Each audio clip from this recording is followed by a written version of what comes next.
원망과 시비가 찾아올 때라는 제목을 가지고 함께 말씀을 나누려고 합니다. 우리가 2주 전에 두렵고 떨림으로 너희의 구원을 이루라 라는 말씀을 같이 함께 저희가 살펴봤습니다. 그래서 구원이라는 것은 우리가 받고 끝난다 라는 정도로만 사실 이해하고 있는데 구원은 거기에서 끝나는 것은 아닙니다. 구원에는 크게 우리의 입장에서는 좀 이해하기 쉽게 사실 세 개로 구분을 많이 했었어요. 우리가 구원을 받았고 지금도 구원을 이루어갔고 그리고 나중에 구원이 완성될 거라는 그런 시간적인 개념이 이 성경 전체 안에 다 들어가 있습니다. 그래서 우리는 구원을 이루라라는 이 말씀이 우리가 끝까지 아직까지 완성되지 않았기 때문에 구원을 이루어가는 사람이구나라는 것을 알 수가 있고, 또한 그렇게 끝까지 구원을 이루어감에 있어서 끝까지 그 이루어 가시는 주체가 누구다? 하나님이다라고 말씀을 드렸습니다. 그러면 우리는 여기서 이런 질문을 할 수가 있어요. 목사님, 구원을 이루어 가는 거는 좋은데 그럼 구원을 이루어 갈 때 그 구원이 실제로 우리의 삶에 어떤 모습으로 나타날까요? 라고 우리는 물어볼 수가 있다라는 겁니다. 구원을 이루가 라고 얘기를 하면 너무 추상적이에요. 그러면 내가 구원을 이루어 갈 때 그 구원을 이루어가는 모습이 어떻게 변화되고 어떤 모습으로 나타나는 것이 나타내야 하는 것이 아는 것, 이것이 우리에게 너무나 중요합니다. 대부분 여러분에게 구원을 이루어가라 라고 얘기했을 때, 그러니까 직관적으로 머릿속에 드는 생각이 혹시 있으십니까? 과거에는 여러분 막 이렇게 얘기했어요. 모두가 다 전도자가 돼야 되고 모두가 다 선교사가 돼야 되고, 그리고 죽으면 죽으리라는 그런 각오들을 우리가 가지고 있어야 되고, 그래서 마치 나는 다윗처럼, 나는 사도 바울처럼 이렇게 내가 살겠다라는 그런 큰 각오들을 사실 우리는 많이 생각해 왔습니다. 저는 이것이 마냥 틀렸다라고 보지는 않아요. 그런데 가만히 생각해 보면 과거에 우리가 어렸을 때는 그런 생각을 할 수 있는데, 오늘날에 우리가 살고 있는 우리 그리스도인들 중에 이런 생각을 갖고 있는 사람이 많이 있을까? 저는 거의 없지는 않을까라는 생각을 또 하기도 합니다. 그런데 바울은 여러분 구원을 이루어가라고 얘기할 때는 되게 우리에게 거창하게 말하지 않아요. 오늘 말씀해 보면 우리가 12절에 너희가 구원을 이루어가라 라고 얘기하면서 14절에 이렇게 얘기합니다. 구원을 이루어가는 모습이 무엇이냐면 모든 일을 원망과 시비 없이 하라 라고 하는 것이 바로 구원을 이루어가는 모습이다라는 것입니다. 그러면 우리는 한번 생각해 볼 필요 있어요. 구원을 이루어가는 것과 원망과 시비가 어떤 관계가 있는지예요. 사실 원망, 시비 이런 것들은 하면 안 된다라는 것을 우리는 너무나 잘 압니다. 그죠? 너무나 평범한 단어이고 보면 누구나 당연히 이렇게 하면 안 된다라는 것은 너무나 잘 알아요. 세상 사람들도 야 원망하지 마 라고 그들도 생각을 하고 있습니다. 그러니까 구원하고 원망과 시비가 사실 크게 상관없어 보이기도 해요. 그래서 오늘은 원망이라는 단어가 구원을 이루어가는 데 있어서 얼마나 중요한지, 어떤 의미가 있는지를 같이 여러분들과 함께 좀 살펴보려고 합니다. 여러분, 원망이라고 이야기할 때 이 단어를 가장 많이 사용하고 있는 성경 이야기가 있습니다. 뭘까요? 원망이라는 단어를 참 많이 사용하는 성경의 이야기가 있어요. 그때가 언제냐면 바로 광야일 때입니다. 이것을 여러분들이 먼저 기억을 하시고, 먼저 원망이라는 단어를 여러분 좀 생각을 해보면 원망이라는 것은 이렇게 의미를 가지고 있어요. 일단 입을 다뭅니다. 그리고 아무도 없는 곳에서 옆에 자꾸 붙어대는 사람들이 있어요. 이것을 원망이라는 의미를 가지고 있어요. 그러니까 끊임없이 속으로 계속해서 중얼중얼 거리면서 불평을 하고 있는 상태인 거예요. 아까 여러분 먼저 제가 뭐라고 얘기했죠? 이 단어가 언제 나온다라고 말씀하셨죠? 바로 광야에서 이 단어가 참 많이 나와요. 이런 이스라엘 백성들이 광야에 있을 때 그렇게 많이 원망을 했어요. 우리가 지난주에 성령 강림주일일 때 제가 민수기 11장을 봤습니다. 여러분, 백성들이 무엇 때문에 원망을 많이 했습니까? 왜 우리를 애굽에서 구원해서 이 광야에 있게 하느냐예요.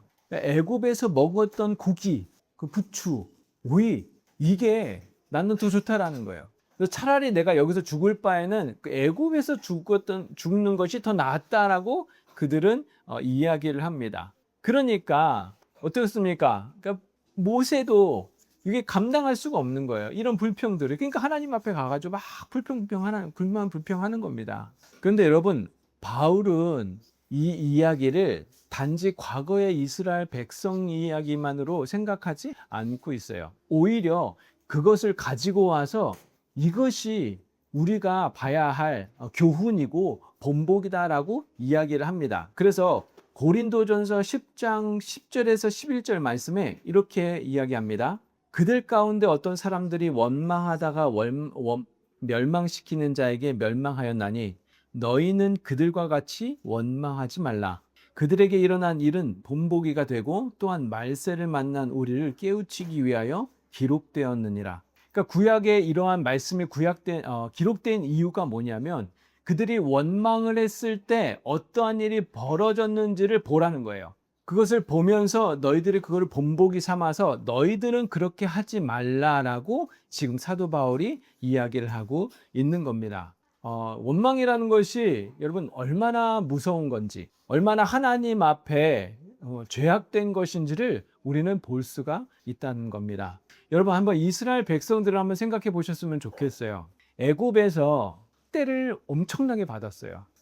그리고 엄청난 노역을 시킵니다. 그러니까 그들이 너무 힘든 거예요. 그래서 하나님 앞에 부르짖어요. 신음합니다.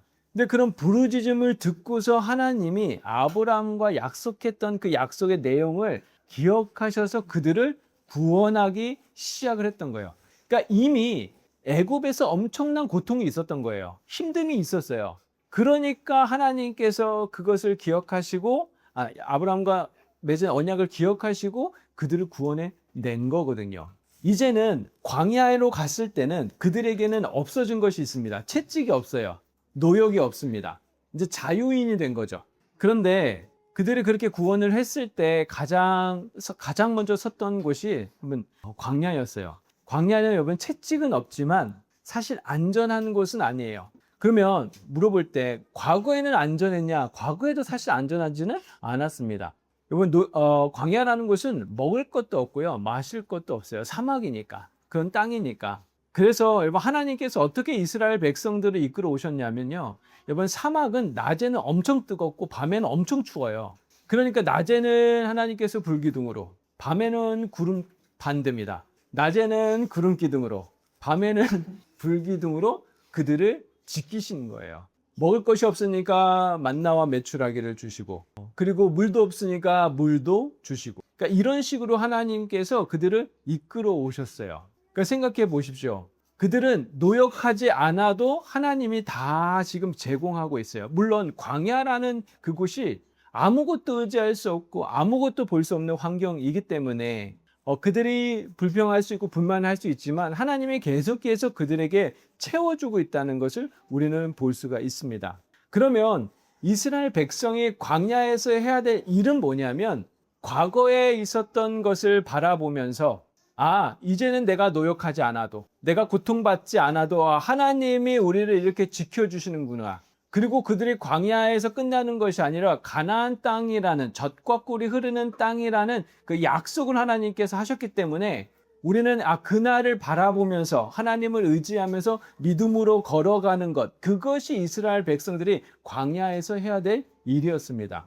여러분, 종이었을 때 비교하면 비교할 수 없을 만큼 지금 이스라엘 백성들은 너무 좋아졌어요. 그렇잖아요. 고통도 없고 아픔도 없어요. 하나님이 다 채워주세요.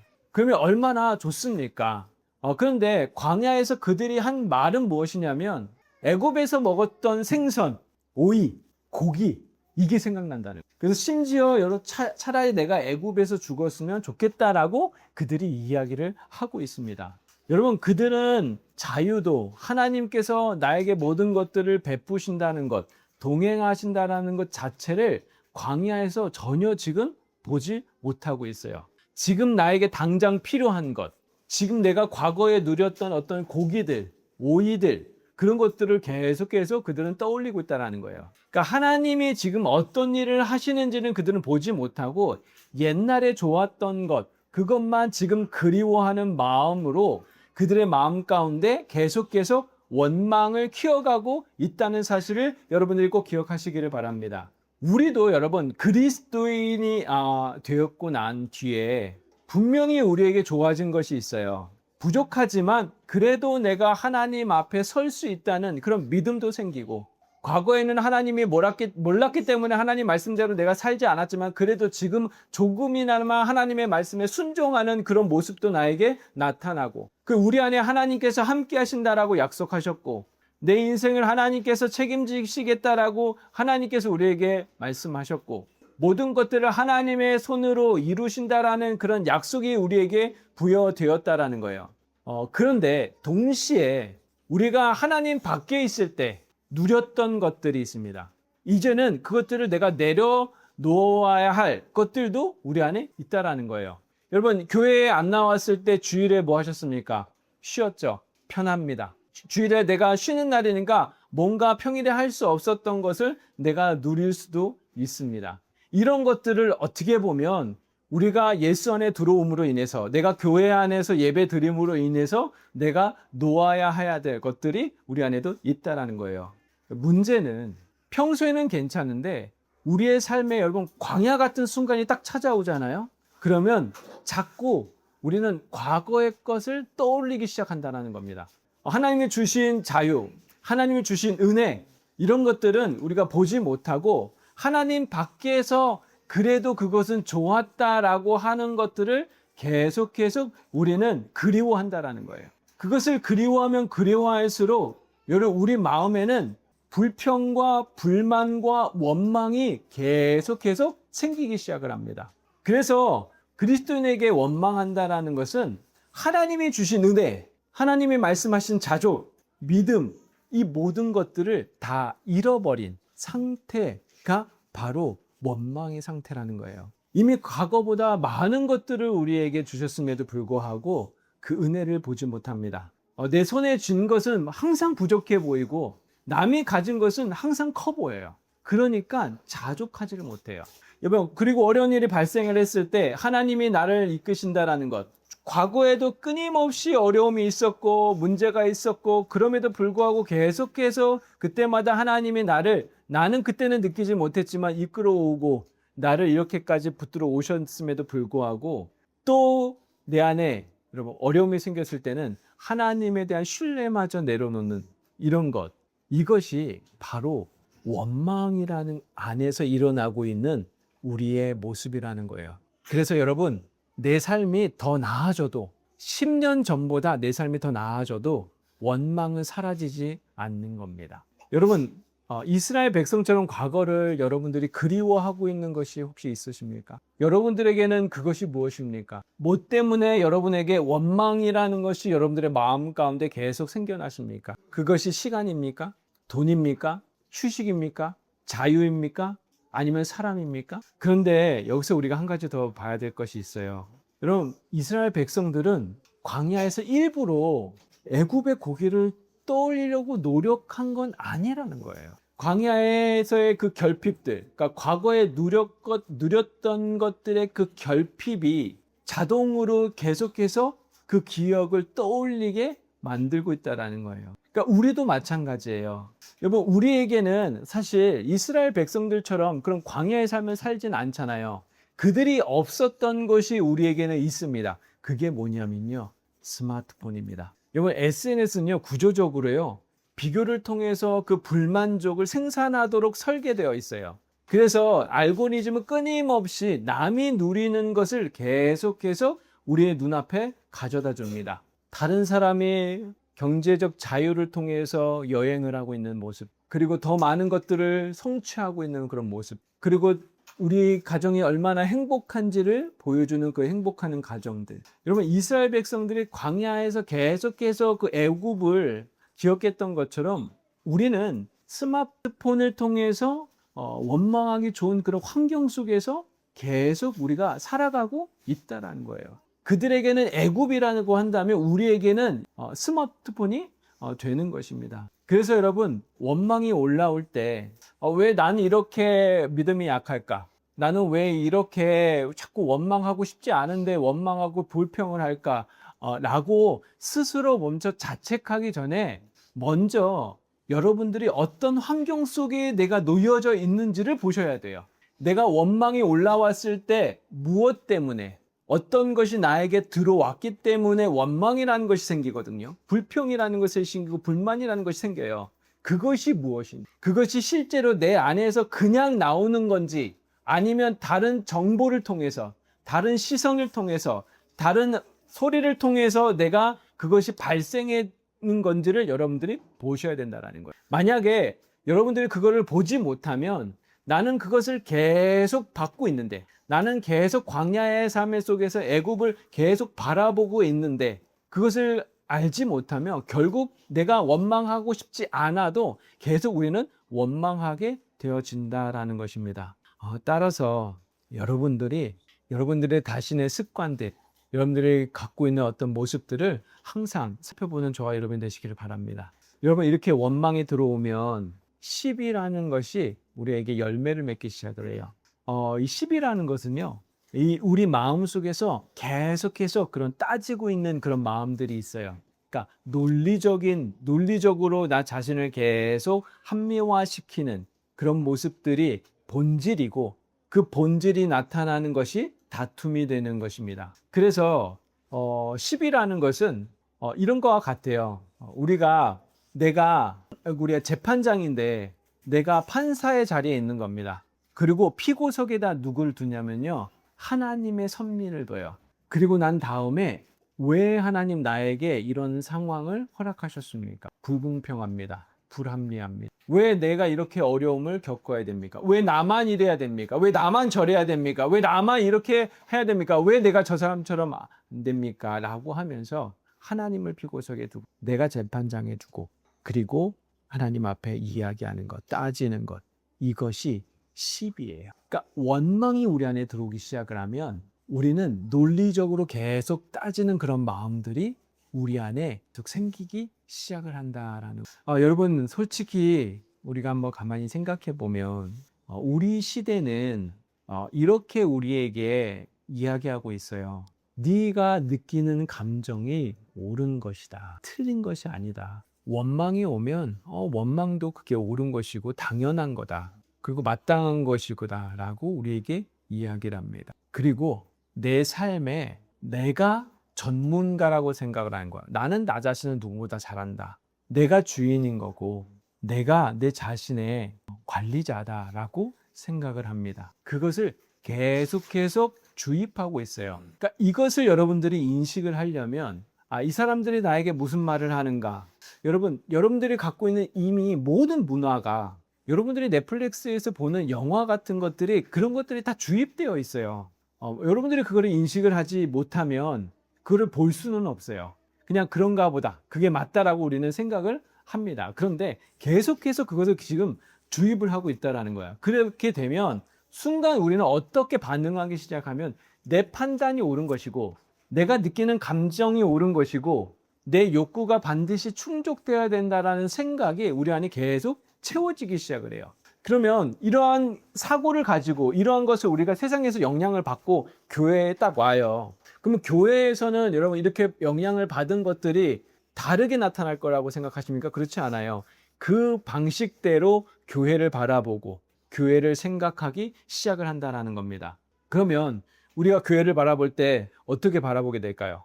이 교회가 내 필요를 채워주는가예요. 이 교회가 내 감정을 인정해 주는가예요. 이 교회가 내 욕구를 충족해주고 있는가로 바뀔 수밖에 없어요. 왜냐하면 중심이 이미 나로 되어 있기 때문에. 그러니까 하나님이 내가 주인이 돼서 하나님을 내가 따라가는 것이 아니라, 내가 주인이 돼서 하나님이 나에게 따라오게끔, 그렇게 우리도 모르게 우리 자신을 바꿔가게 되어진다라는 겁니다. 결국 여보, 바울이 말하는 원망과 시비 없이 하라라는 것은 너희들이 광야에서 살았던 그 이스라엘 백성들처럼 그렇게 살지 말라는 거예요. 여러분, 원망이라는 것은 궁극적으로는 하나님께 향하고 있는 거예요. 우리는 원망할 때 누구한테 원망합니까? 가장 많이 원망하는 사람 누구예요? 여러분, 남편들이죠. 불쌍한 남편. 네. 뭐만 하면 남편 너 잘못이다. 뭐만 하면 잘못이다 라고 얘기하잖아요. 그리고 남편이 아니야. 그럼 또 누굽니까? 다른 대상이에요. 다른 어떤 대상을 삼아서 원망합니다. 그런데 실제로 그리스도인들의 입장에서 봤을 때는 우리가 원망하는 대상은 남편이고 뭐 자녀가 될 수도 있고 다른 사람이 될 수도 있어요. 그런데 실제로는 하나님을 원망하고 있다라는 거예요. 그래서 모세가 이스라엘 백성들이 모세에게 계속 원망할 때 뭐라고 얘기하냐면 이렇게 얘기해요. 너희의 원망은 우리한테 하는 것이 아니라 여호와를 향하여 하는 것이다 라고 출애굽기 16장 8절에 이야기를 합니다. 왜냐하면 그 사람을, 그 환경을, 그 자리를 허락하신 분이 하나님이시기 때문에 하나님의 섭리를 우리가 믿는다고 한다면 그곳에 놓게 하신 것도 하나님이시고 그한 일도 버리게 하신 것, 그것을 허락하신 것도 하나님이시라는 것. 근데 내가 허락하신 사람, 허락하신 환경, 허락하신 자리, 여기가 마음에 안 든다는 거예요. 마음에 안 드니까 원망하는 거잖아요. 마음에 안 드니까 시비를 하는 거예요. 그렇기 때문에 우리가 실제로는 내가 내 남편에게, 내 자녀에게, 다른 어떤 사람에게 원망을 하고 있지만 궁극적으로는 하나님을 원망하고 있다는 것을 우리가 기억하시기를 바랍니다. 둘째는 원망하는 마음이 우리의 마음을 더욱더 완악하게 만든다는 것을 기억하시길 바라요. 여러분, 한번 원망하고 끝나지 않아요. 그 원망은 계속 두면요. 우리 과거에 우리 수련회 때 배웠죠. 죄라는 것은 여러분 생물과 같아서 그냥 죄가 딱 있으면 그대로 멈추는 것이 아니고 죄가 계속 자라나게 됩니다. 그래서 결국에는 내 마음을 굳게 만들어요. 그래서 그것을 없애고 우리가 제거를 해야지 다시 새롭게 나아갈 수 있는데 그렇지 않으면 계속 완악하게 만들게 된다라는 겁니다. 마찬가지예요. 원망도 그대로 두잖아요. 그러면 그것이 잠시 내가 사라졌기 때문에 없는 것처럼 느껴질 수 있어요. 그런데 무언가가 나에게 딱 걸리기 시작하잖아요. 그러면 다시 그게 막 올라오기 시작을 해요. 그러니까 원망이라는 것이 계속 확장하게 되고 그 확장하게 되면요 어디까지 가냐면 이제는 하나님의 말씀에도 전혀 반응하지 않는다는 거예요. 왜냐하면 원망하고 싶은데 원망하지 말라고 얘기해요. 근데 이미 내 마음에 너무 원망으로 가득 차 있기 때문에 하나님의 말씀이 들어와도 그걸 받지 않는 거예요. 굳어버려 있는 겁니다. 그런가 보다 하고 그냥 튕겨내버린다라는 거예요. 이게 원망이 갖고 있는 무서움인 거예요. 그러면 원망이 찾아왔을 때 우리가 어떻게 해야 될까? 어떤 방법으로 우리가 해결해야 될까? 여러분, 내가 안 하려고 해도 찾아오는 것이 사실 원망이거든요. 물론 내가 원망하려고 할 때도 있지만 실제로 무언가에 의해서 원망이 자동적으로 우리가 튀어나올 때가 있어요. 그러면 어떻게 해야 될까요? 내 의지적으로 안 되잖아요. 내 힘으로 안 되잖아요. 그럼 내가 그 원망을 하지 말아야 돼 하면서 내가 눌러요. 누를 때가 있어요. 하지 말아야지. 이건 아니야. 잘못된 거야. 라고 얘기하면서 누를 때가 있어요. 근데 누를 때는요. 이걸 사라진 게 아니라요. 내가 눌러서 밑에다 가둬놓는 거예요. 그것을 여러분들이 기억하셔야 돼요. 그러면 그 안에서 뭐예요? 계속 눌려 있지만 그 안에서는 계속 잘하고 있는 겁니다. 그러니까 한번 누군가가 그거를 딱 건드렸을 때 빵 하고 우리가 갑자기 막 터지게 되는 겁니다. 그럼 이럴 때 성경에서 두 부류가 있습니다. 원망이 찾아왔을 때 한 부류는요 이스라엘 백성들이고요. 다른 한 부류는요 우리 시편 기자들이에요. 우리 전자는요 어떻게 하냐면 그 원망을 내 옆 사람에게 얘기를 합니다. 그러면 그 원망이 여러분 나에게만 있는 것이 아니라 옆 사람에게도 영향을 주기 때문에 동일하게 그 옆 사람이 같이 함께 동조하기 시작을 해요. 그리고 또 동조하기 시작합니다. 그러면서 이스라엘 백성들이 하나님 앞에 단체로 원망하게 되는 일들이 벌어졌어요. 그런데 여러분 시편 기자들은 어떻게 가냐면요. 하나님 앞에 나와요.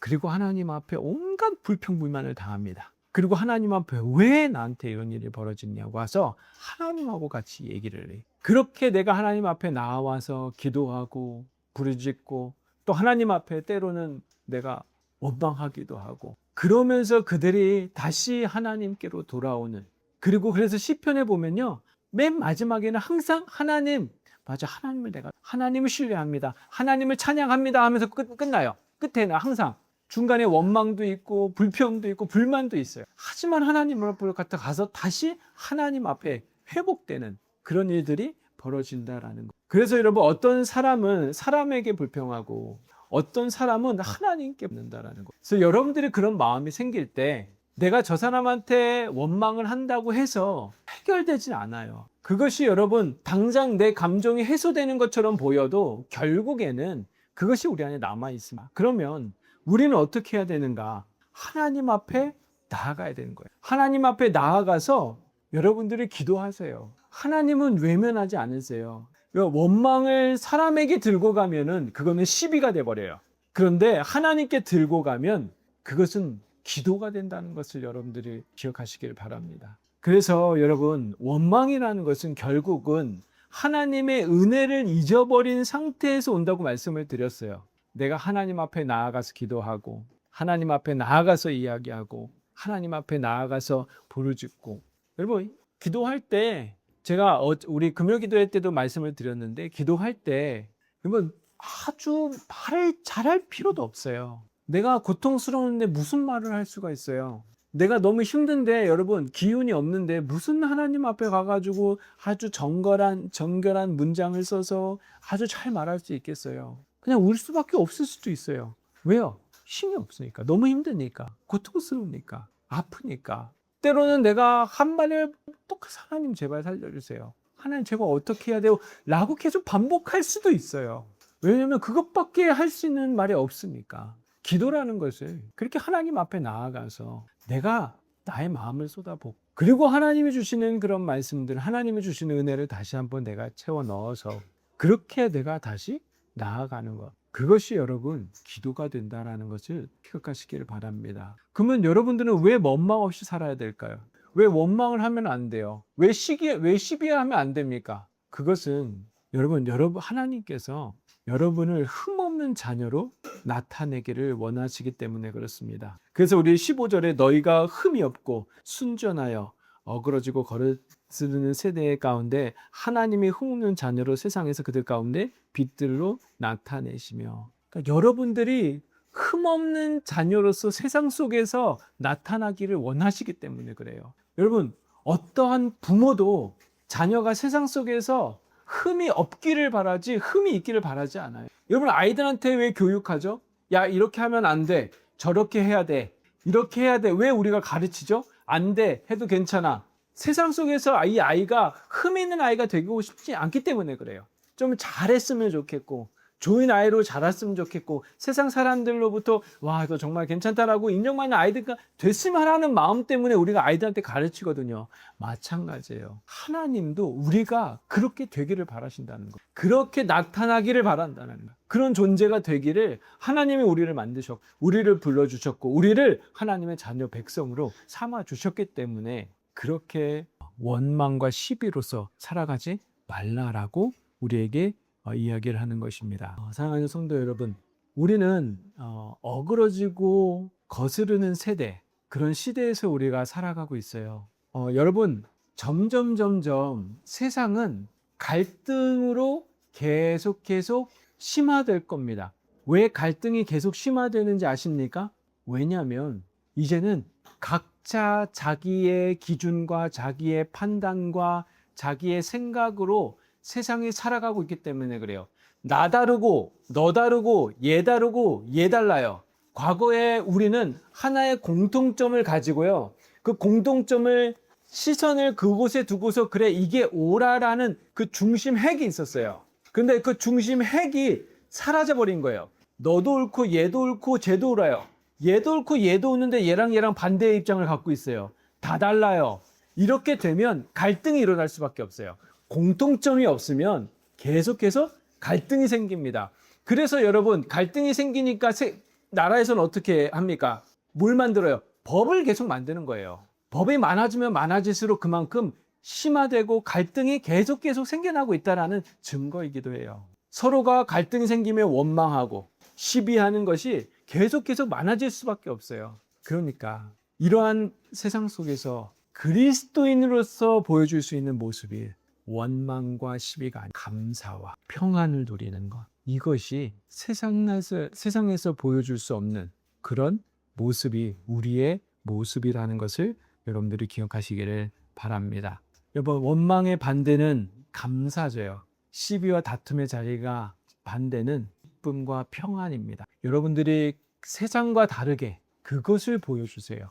이 사람들은 서로 원망하고 불평할 때 내가 감사할 수 있는 사람. 그것이 가정에서든 회사에서든 사람과의 만남에서든 이런저런 불평할 때 그리스도를 믿음으로써 어떠한 감사와 평안이 있는지를 여러분들이 보여주시기를 바랍니다. 그것이 세상에서 보여주는 빛이고 기쁨이고 그리고 은혜라는 것을 여러분 기억하는 저와 여러분 되기를 바랍니다. 그럴 때 여러분을 통해서 도대체 저 사람은 나보다 나은 것이 없는데 어떻게 저럴 수 있을까라는 그런 궁금증이 생기기 시작을 하고 그때 우리가 복음을 전할 수 있는 또 하나님을 알려줄 수 있는 그런 기회가 된다는 것을 여러분 기억하시기를 바랍니다. 세상이 할 수 없는 것을 여러분들이 하세요. 세상이 할 수 있는 것을 내가 더 잘하려고 하지 마시고 할 수 없는 것을 그리스도인들만 할 수 있다는 것을 기억하시면서 살아가는 된 하나님의 자녀들 되시기를 진심으로 바랍니다.